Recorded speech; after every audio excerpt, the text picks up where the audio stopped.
Okay, well, we'll get started here. I view this as a celebration.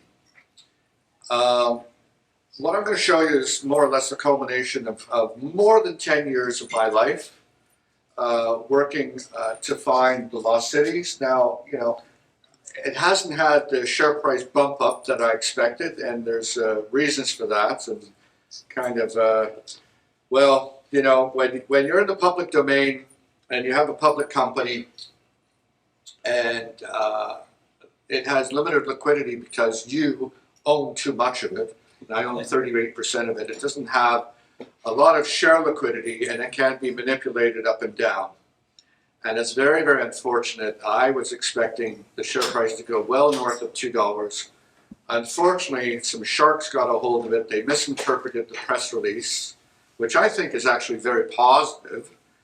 And I'll run you through what I think is going on geologically and why I think it is of great importance to the shareholders. And thank you so much, all the shareholders who are here. I really, really appreciate your support. You have no idea how much I appreciate it. There's a lot of long-suffering individuals here, but I might say that when Aurania made its big find, we had $800,000 in the kitty. We were down to 30 cents, and we made it big, and within 1 or 2 days it was $4. Within a week it was $16, and it went all the way to $43. I am doing this to make it happen again, but not just once. Once for copper, once for gold, maybe even twice for copper. And let's see what happens. But we've been at this for 5 years now. A lot of the heavy lifting has already been done on this project. We've created a lot of data. We've got stuff that's close or very close to drill readiness. And now's the proof of the pudding, so to speak. So here we go. The usual forward-looking statements. Now, I'm not going to be talking about this at all, even though I do like Sandra Bullock.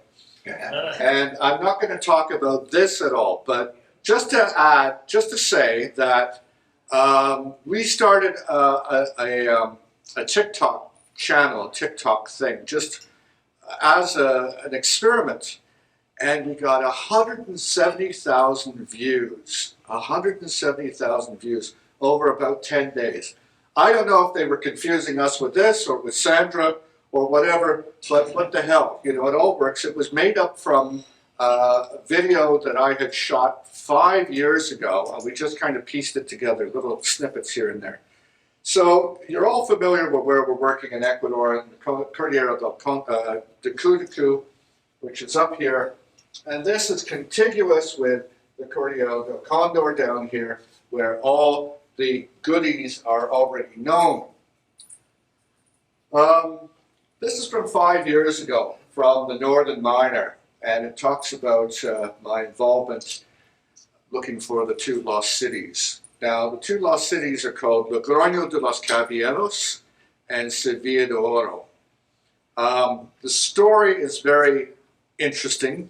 It's strange, but a lot of what I did here is due to this gentleman, Professor Octavio La Torre Tapia. He was a very, very good friend of mine. Unfortunately, he's passed away now. But I met him in 1998 when I enrolled in a Spanish school in Quito. I was living in Venezuela, in Caracas, and my lawyers advised me clear out because there's going to be shooting in the streets because Chavez is coming up for election.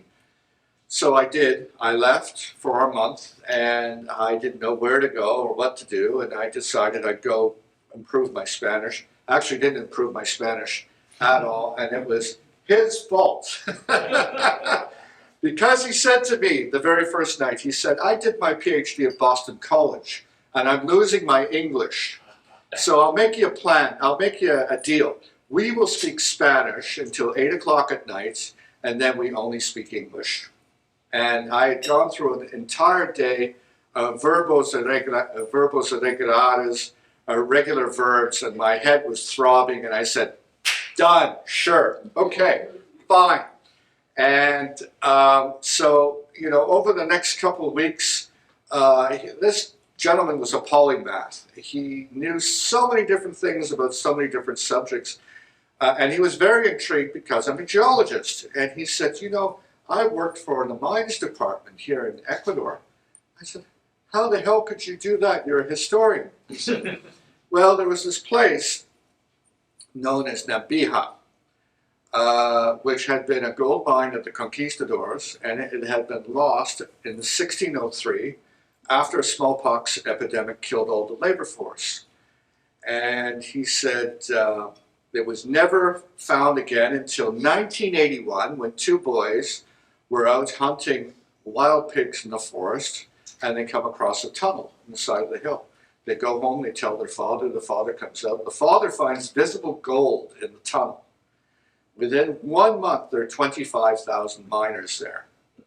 And on the record between 81 and 2000, they produce 2.7 million ounces of gold. Now, that is certainly an underestimate because most of the gold, this is a very, look, there's 75 different mining operations going on, and almost all the gold is going under the table to the black market. So Octavio said to me, and here he is again, he said to me, you know, there were there were 7 famous gold mines in what was called the Audiencia de Quito, which is now present-day Ecuador. He said, one of them was never lost, and that's Portobello Zoruma. And he said the others were all lost, and over time they've been found again. Some of them were alluvial, some of them were hard rock, and he said there are 2 still missing. And one is Logroño de los Caballeros, and the other one is Sevilla de Oro. And I said, hey, do you know where they are? And he said, I have a pretty good idea. And he said, I have a couple of maps from that time. And he showed me the maps, and we looked at the stuff, and I thought, gosh, this is really, really interesting.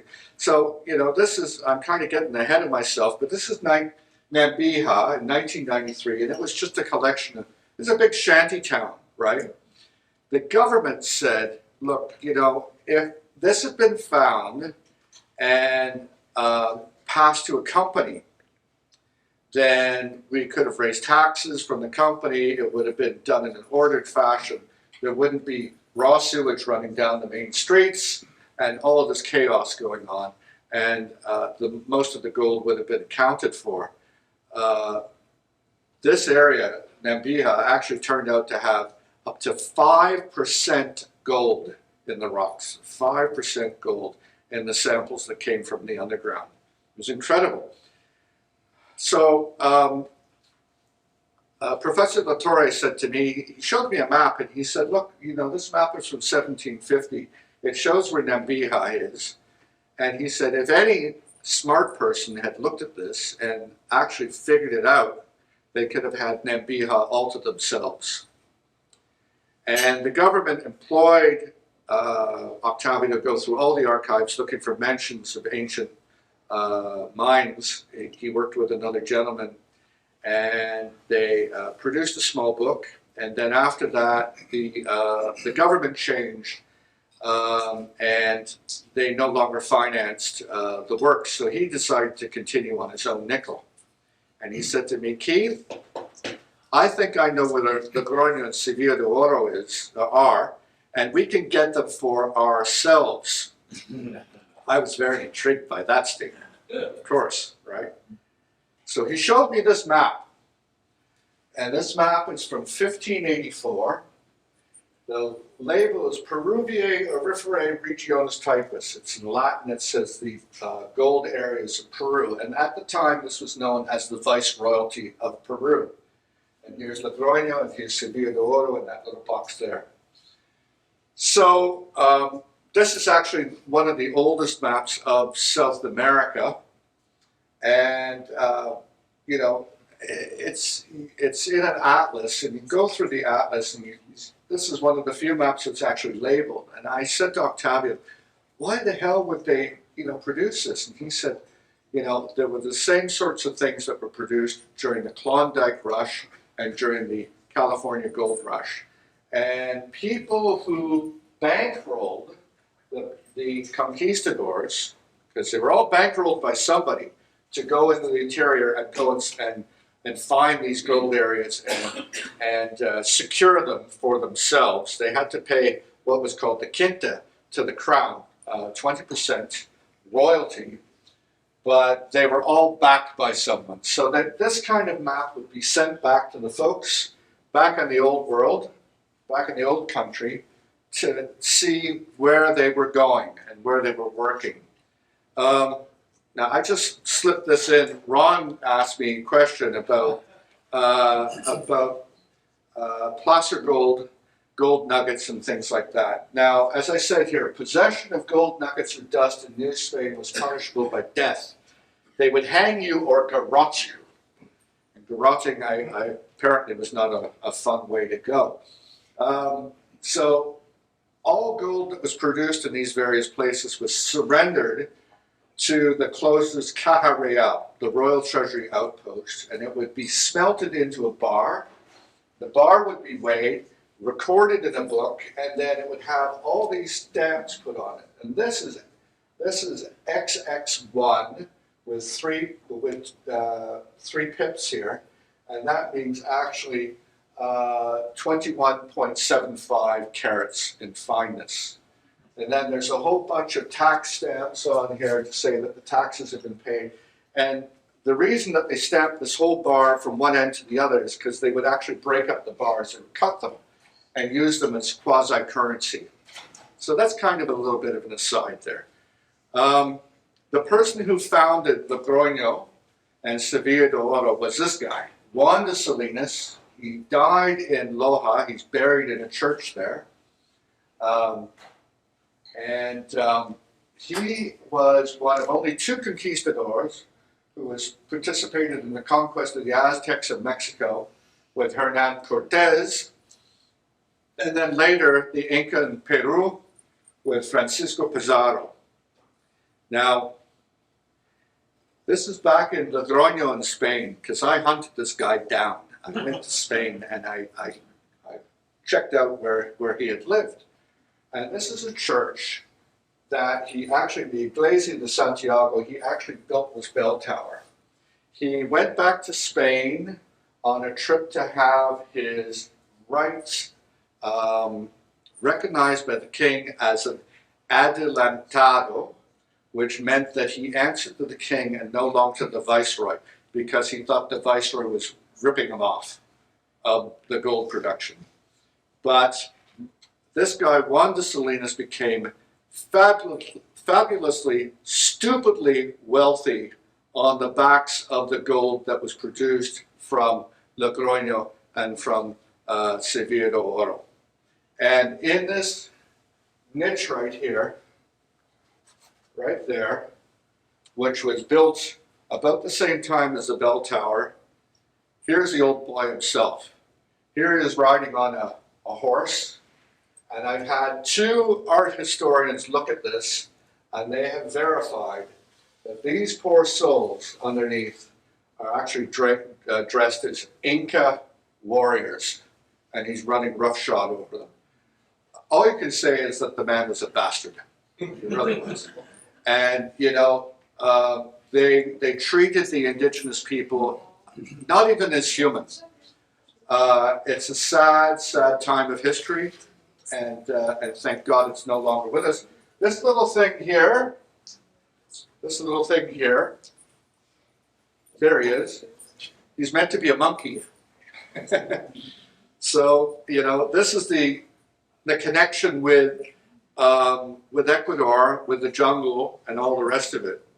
This is his coat of arms, and he's got melting pots filled with gold. He has an apple tree with gold fruit. This is meant to represent being over the sea. The big F there is for Felipe, the king of Spain. This is meant to be a jaguar, but the person obviously who did the coat of arms didn't know what a jaguar looked like.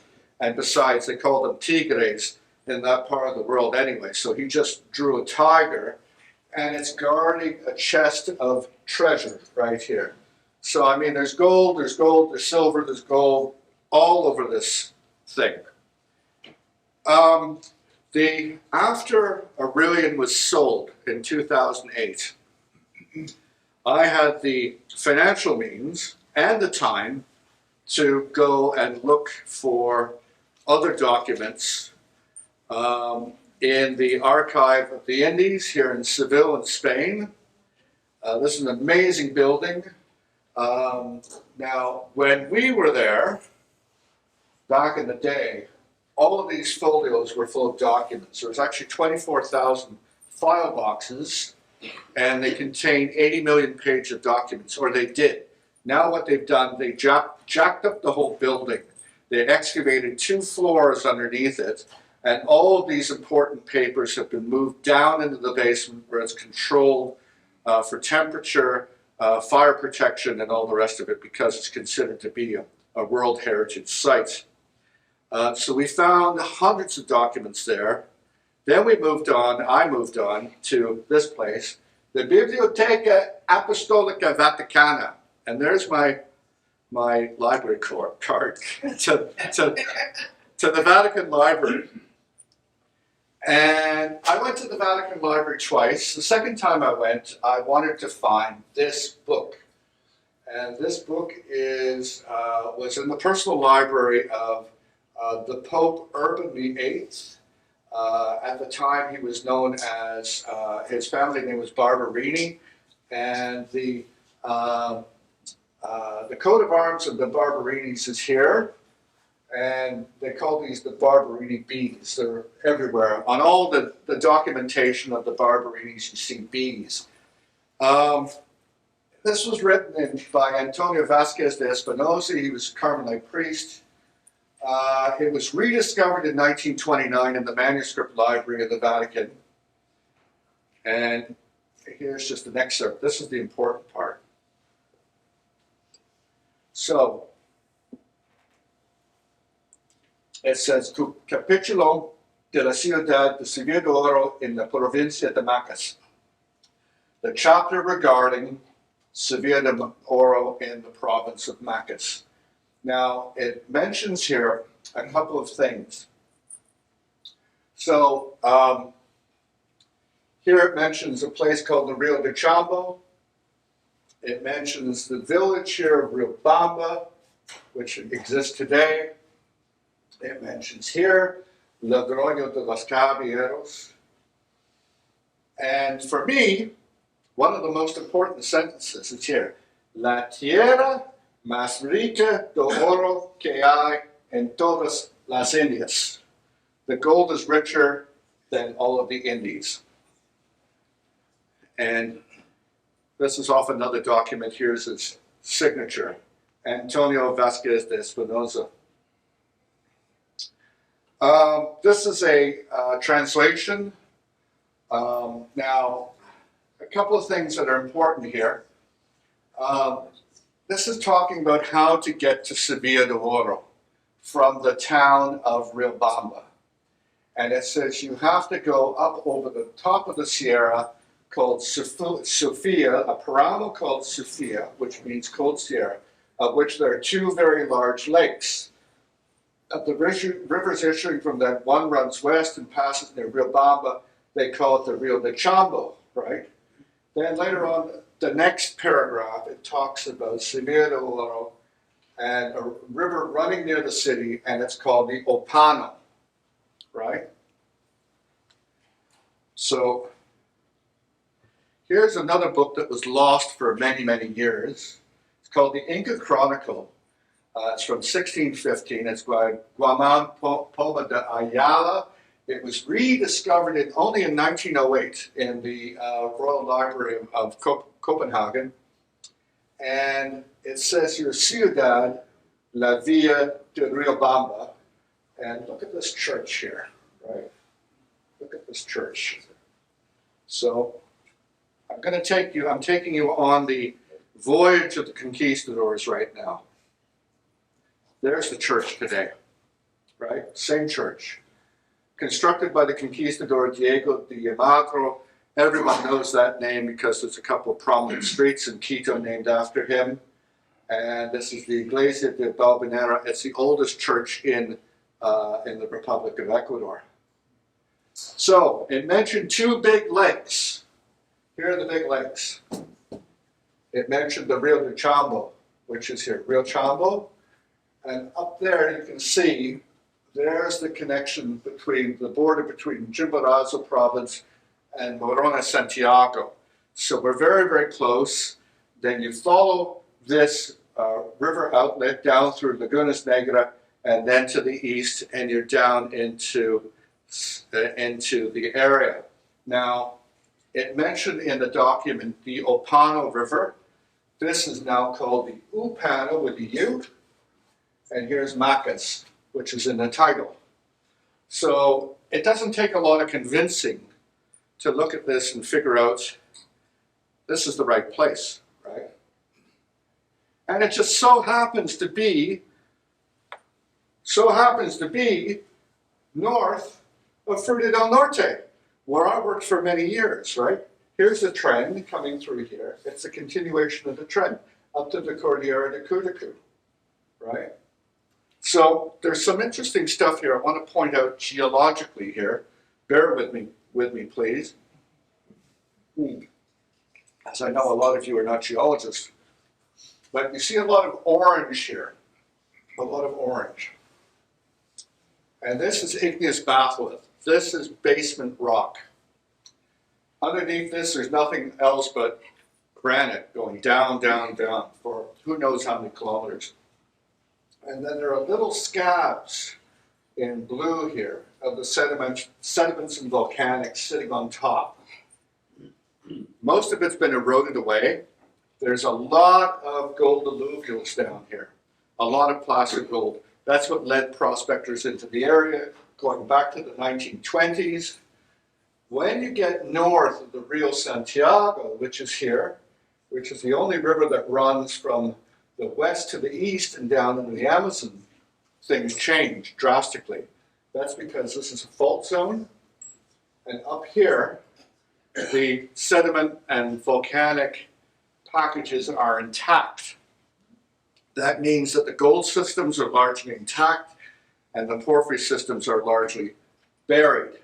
It means that it can be harder to find them, but when you do find them, they're intact and they haven't been mostly worn away by erosion, like a lot of the, Warinsa has been in the news, of course, Mirador. Here, there are remnants of copper blanket there, but only remnants because the rest of it has been worn away. Just to show you, just very, very, very briefly, because I'm not really going to talk about it, but this is a Wacha. This is ostensibly our best target right now. It's we have quartz sericite pyrite, which is also known as phyllic alteration on surface. We have molybdenum and copper in the stream sets right there. It's almost certainly going to be a porphyry. We haven't drilled it yet, but it's partially covered by black shale. So there's some later stuff lying on top of it. Tyria which we talked about before, is a stacked system. It may be Mantos, it may be Mississippi Valley type. It's probably Mantos though. It's occurring at contacts between limestone and sandstone, and it's repeated. There's like 4 different sequences in here. And this is what the stuff looks like in hand sample. It's very, very heavy with galena, which is lead sulfide, sphalerite, which is zinc sulfide, and it contains a lot of silver. And then we have copper and silver in sediments. This is chrysocolla. And then we have chalcocite here, and this is running about 3-4% copper with about 150 grams per ton silver. Quite rich in silver. That's all I'm going to say about that. So, when people look at the map and they say, well, there's no X's on it, maybe you haven't found anything. We found a hell of a lot of stuff. We just haven't put it on the maps. And we have a reason for that. I'm not going to go into that reason. But anyway, this is where we start getting into Larry's stuff, Larry Stone, who is sitting here. In 1998, it was actually in, I met the professor in August, and this book came out in September of 1998, and I sent him a copy in October. And this was the rediscovery of the ship of gold, the SS Central America, which went down in a hurricane off the coast of the eastern US in 1857. Unfortunately, a lot of people drowned, but it was carrying a shipment of gold from the US San Francisco Mint, as well as personal fortunes of a number of people returning to eastern USA after spending time in California in the gold rush. And it was found partially, well, more than partially, the group that was involved in the exploration, which was called Discovery America, engaged Dr. Larry Stone to construct what are called probability maps. He will explain this in much greater detail. And I read this book because it's a very exciting story, because this is what happened. They found the treasure. There has been more than $1 billion in gold that's been brought to the surface. I put this in, they're kind of gratuitous, but I just love pictures of gold. And this was an incredible instance where Bayesian search theory worked very, very well. And I said to the professor, can we do the same thing with all the documents that we had? And he said at the time, this is 1998, I don't think we have enough, but maybe in the future we can get some more. And of course, when we went to the archives in Seville and then later to the Vatican and collected a lot more information, we could throw it all into a matrix, which was done, and that's resulted into essentially what we're talking about today. So I don't want to steal Dr. Stone's thunder. He'll be talking in a second here. Just to say that the historical bits of information that were used that came from us, meaning myself and the professor, Juan Lopez de Avendaño reported in 1588 that Logroño was half a league from the Rio Zamora, and that same year 2 soldiers were drowned crossing the river to fight an uprising in the mid-1590s. 7 soldiers drowned in an overturned canoe trying to reach the downstream garrison at Santiago de los Montañas. And the Jesuit, we found this in the Vatican, the Jesuit Lorenzo Lucero said in 1684 that he interviewed a very old woman, and she claimed that she could remember as a small girl hearing church bells of Logroño from her village at the mouth of the Rio Zamora, the Rio Zamora River. Well, the Rio Zamora River is actually here. And this is the product that Metron supplied to us. The hot colors represent the greatest in terms of probability distribution of where Logroño would be, because I thought we were dealing with a hard rock mine somewhere hidden in the forest, like Nambija had been. And certainly Dr. Stone and the other staff said, oh no, this is what is being spit out by the with all the data and all the work that's been done, this is what's showing up. And I said, okay, well, thank you very much, goodbye. I thought, well, you know, we gave it a shot, right? But little did I know what was coming. Little did I know. So this is last November. And there was an invasion, actually in the exact spots where Metron said Logroño would be, where the highest probability of high concentrations of gold would be. and it was invaded by a group of mineros, probably Colombians, with 50 excavators. 50 excavators. And this was recorded, this is some screen capture from a TV broadcast, but they were mining there on an industrial scale, and particularly focusing on a bunch of concessions downstream from us. Every one of these stars represents where an excavator was working. You know, I figured that they were producing maybe between $500,000 and $1 million of gold a day. They were sustaining 50 machines, right? Bringing in all the diesel and all the rest of it. Probably financed by either a Colombian paramilitary or the Colombian mafia itself, a mafia group. In any case, they got there before the cooperative of miners who actually own these claims and filed for them. They've never actually done any work there. These guys showed up, and to the credit of President Lasso's government, they moved very rapidly. Here's a couple of soldiers. I didn't know that they used husky dogs as attack dogs. Everybody else uses German shepherds, but they got huskies. Anyway, they seized the equipment, and you can see this is just the 6th of May this year, and this has been neutralized. 2 machines that were here in this area. So that's pretty amazing. They shut it all down. There's no more mining being done there. We've flown a drone over the area. We can't see any machines, but we can see lots and lots of workings that are now flooded out. So they were there, and they, did a lot of damage, put their tailings into the river, made a big mess. So here's the thing. So this is the group where predominantly they're working. These are the concessions owned by Aurania, right? So why the hell does this become important to us, right?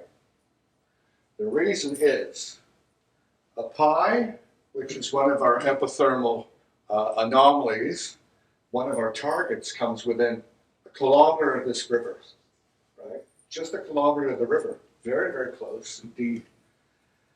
And in this area, I think perhaps you can see it kind of with the shading. This is actually a gorge, which is 650 meters deep. It's vertical walled, and the water that is passing through this gorge is very, very high velocity. It's just going through there.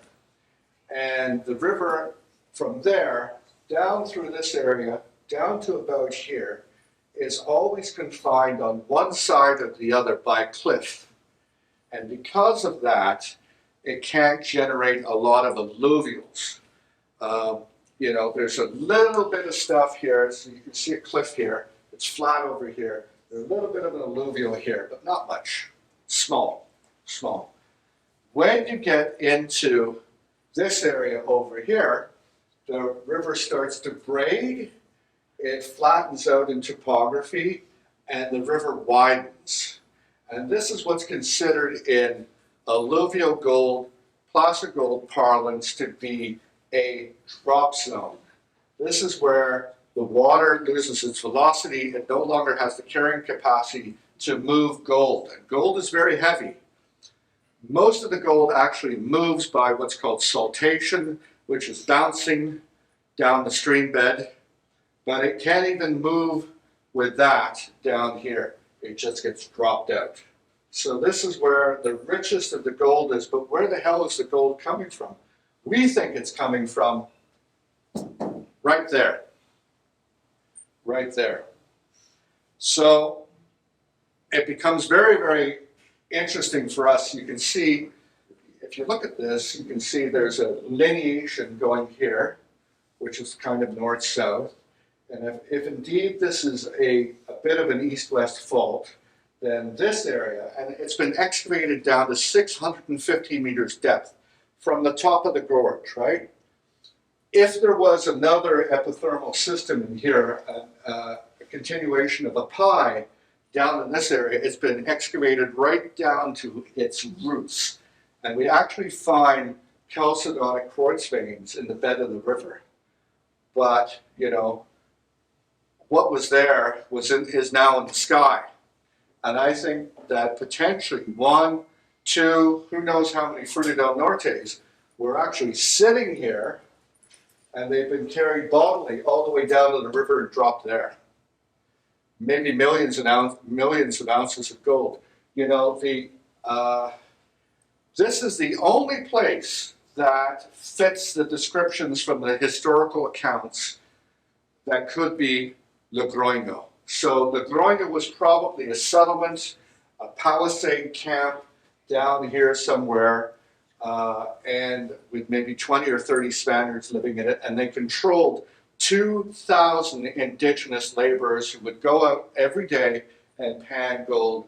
And my contention is that probably 400 years ago, when this was first worked, it was as rich as Bonanza Creek in the Klondike.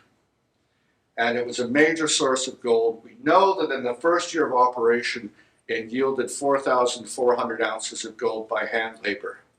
And that's an incredible number when you figure that those clowns on TV on Gold Rush have never managed to match 4,400 ounces in one season.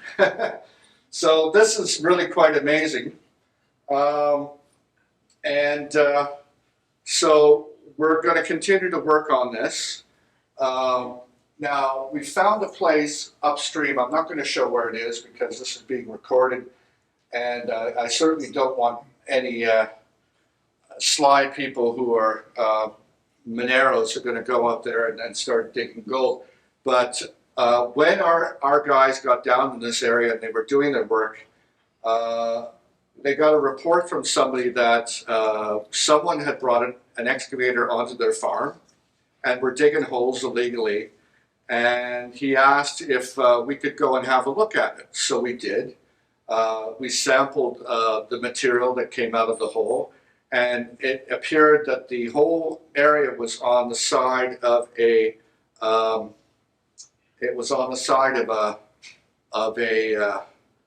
landslide running right down into the river.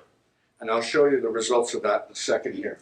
But the important thing is that along the Santiago River, where we sampled ourselves, gold, gold, gold, gold, gold, right? Tremendous amounts of gold. And, you know, it's really quite incredible.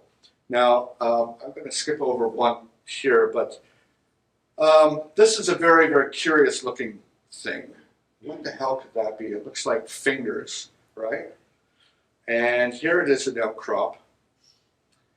And there's a hammer there for scale. Here's another example of the thing. And then when you flip it over, it looks like this. And what on earth could this be? And I've shown this to many, many geologists, and they're absolutely flummoxed. Well, what it is, this is from Yellowstone Park. And you can see all kinds of steam coming out of the ground, geysers over here. And this here is a Silica Terrace. And as the terrace moves, gets larger and comes towards us, all this grass is going to get incorporated in the silica. It's going to get entombed. This is the kind of thing that happens, right? So in the splash zone, all these things kind of get caught up in it, and they get covered in silica, and they become like those fingers sticking up. It's an indication of what we call paleosurface, meaning it is the old land surface. And in this case, it's 150 million years old. We expect we're going to find dinosaur footprints somewhere. Probably will. So, you know, a pie and these other things that we have are way up there in the Silica Center hot spring zone. If you want to find the gold, you got to be down here in the gold zone, right? And this is the area where the fluids would have boiled and dropped out their gold and been stabilized. We've got so many of these damn things, right? This is 30 kilometers, same scale as the North Geyser Basin at Yellowstone Park, and you can see all of these things that we've got, and they're all centers. They're all centers. But what do you do with them? What do you do with them? Because, you know, this is Yellowstone Park, and look how far this goes into the distance, right? The plumbing system is here. But just imagine that this is its surface and it's on our property today. Where the hell do you put the drill hole in, right? Where do you find the goodie zone? Where do you find it? It's not easy, right? You can use geophysics. Perhaps that's going to tell you where the vein zone is, where this gold zone is underneath. It might be 200, 300, 400 meters below the actual paleo surface. Fortunately for us, we have a lot of topography in our areas. And when we sampled that landslide area, this is what we got. 3 pieces of gold in the sample.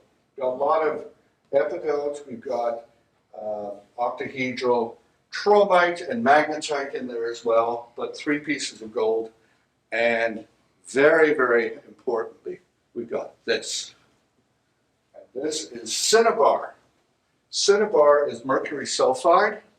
It has a hardness of between 2 and 2.5. It is the same hardness as your fingernails, and it will not tumble. It will not travel any distance whatsoever.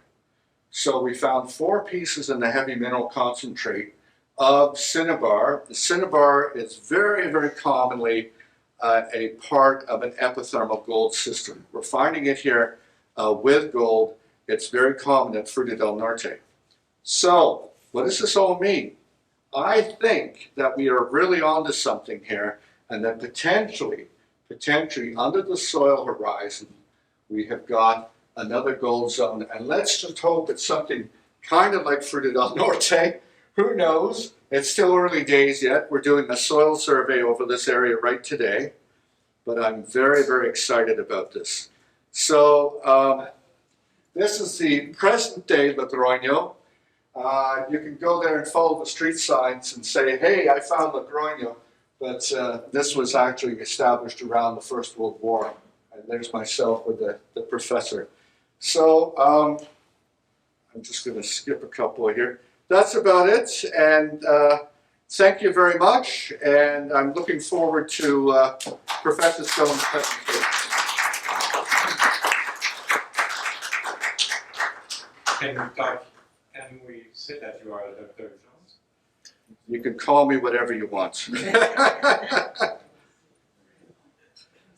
I'm just going to